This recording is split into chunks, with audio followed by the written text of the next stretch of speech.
Hey guys, അസ്സലാമു അലൈക്കും. ഇന്ന് മൂന്നാമത്തെ നോമ്പ് തുറക്കുന്ന എടുത്ത വീഡിയോ ആണ് ഞാൻ കാണിക്കുന്നത്. എന്തുമില്ല, ചെറിയൊരു വീഡിയോ.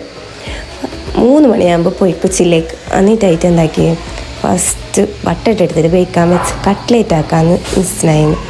അതിന് വേണ്ടിയിട്ട് ബട്ടറ്റ് വേവിക്കാൻ വെച്ചു. അതിൻ്റെ ഇടയിൽ അപ്പത്തിനുള്ള അരി പോത്തി ഞാനിന്ന് ദോശ ആക്കാമെന്ന് വെച്ച്. അങ്ങനെ പിന്നെ ഒരു ഐറ്റം ആക്കുന്നത് സ്പെഷ്യൽ ഐറ്റം, ബ്രെഡിൽ നല്ല പോലത്തപ്പം സെൽവേന്.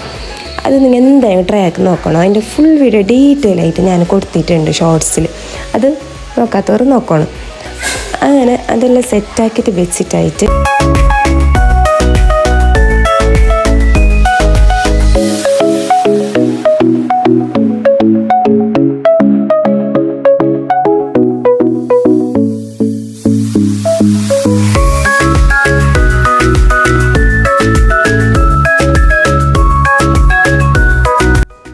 പിന്നെ ഞാൻ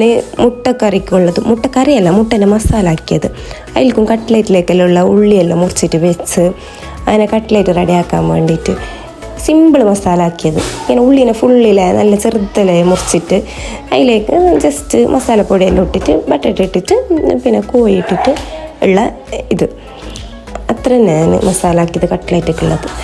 പിന്നെ മുട്ടേൻ്റെ മസാല ആക്കാൻ വേണ്ടിയിട്ട് മുട്ട വേവിക്കാൻ വെച്ച് അതിനുള്ള മസാല റെഡിയാക്കി. അതും അങ്ങനെ സിമ്പിളാക്കിയത്.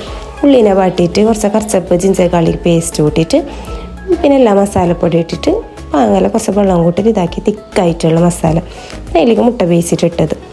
പിന്നെ ജ്യൂസ് നോമ്പ് തുറക്കാൻ ടൈം ആയിക്കൊണ്ട് വന്ന് അങ്ങനെ ബത്തക്കാൻ്റെ ജ്യൂസ് അടിച്ചതില്ല, ബത്തക്കാൻ്റെ സർവത്താക്കലും ഇന്ന് ജ്യൂസ് അടിച്ച്.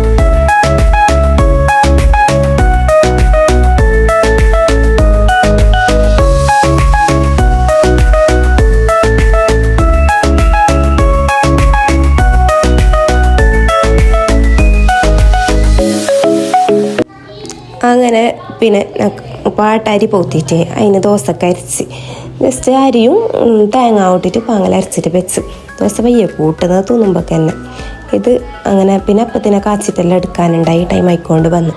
അങ്ങനെ പിന്നെ കട്ട്ലേറ്റും പിന്നെ അപ്പവും ബ്രെഡിൻ്റെ അപ്പവും ആക്കിയിട്ട് അതിനും റെഡിയാക്കി. എൻ്റെ സാറത്ത് ജ്യൂസെല്ലാം ആക്കിയിട്ട് ഫ്രിഡ്ജിൽ വെച്ചിട്ടുണ്ട്. അതിനെല്ലാം എടുത്ത് പുറത്തെടുത്തിട്ട് എല്ലാം സെറ്റാക്കിയിട്ട് വെച്ച് എല്ലാവർക്കും ചക്കിലേക്കെല്ലാം ഒഴിച്ചിട്ട് എല്ലാം സെറ്റാക്കിയിട്ട് വെച്ച് പിന്നെ നോമ്പറക്കുന്ന ടൈമായി എല്ലാം അപ്പുറത്തെ കൊട്ടിൽ കൊണ്ടുവച്ചിട്ട് എല്ലാവരും ഇരുന്നിട്ട് കൊടുത്തിട്ടാകുമ്പോൾ നോമ്പ് തുറന്നു. അൽഹംദുലില്ലാ അങ്ങനെ നമ്മൾ 3ാമത്തെ നോമ്പും തുറന്നു. നോമ്പറന്നിട്ടായിട്ട് ദോശ ആക്കിയിട്ട് മുട്ട മസാലയും നല്ല അടിപൊളിയായിട്ട് തിന്നു. അപ്പോൾ ഈ സിമ്പിൾ വ്ളോഗ് എല്ലാവർക്കും ഇഷ്ടപ്പെട്ടെങ്കിൽ സബ്സ്ക്രൈബ് ആക്കി സപ്പോർട്ടാക്കാൻ മറന്നിട്ടുണ്ടാ.